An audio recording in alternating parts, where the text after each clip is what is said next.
ഏലപ്പാറ ടൗണിലൂടെ ഒഴുകുന്ന ആറ്റിലേക്കാണ് മാലിന്യം വ്യാപകമായി നിക്ഷേപിക്കുന്നത്. വ്യാപാര സ്ഥാപനങ്ങളിൽ നിന്നും വീടുകളിൽ നിന്നും ഉൾപ്പെടെയുള്ള ജൈവ അജൈവ മാലിന്യങ്ങളാണ് വ്യാപകമായി നിക്ഷേപിച്ചിരിക്കുന്നത്.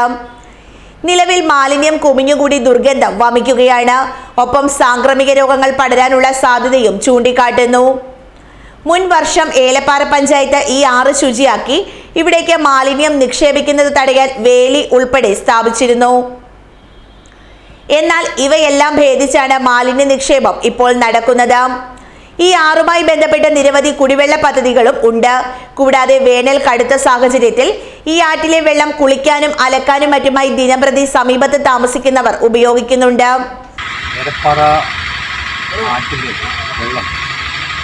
നൂറുകണക്കിന് ആൾക്കാർ കുടിവെള്ളത്തിലും അലക്കുന്നതിന് കുളിക്കുന്നൊക്കെ ഉപയോഗിക്കുന്നുണ്ട്.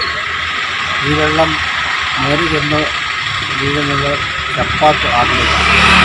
വിദ്യാർത്ഥികൾ അവിടെയാണ് വാട്ടർ അതോറിറ്റിയുടെ കുടിവെള്ള ടാങ്കിൽ ആയിരക്കണക്കിന് കുടുംബങ്ങളിലേക്ക് കുടിവെള്ളമായി ഉപയോഗിക്കുന്നത്.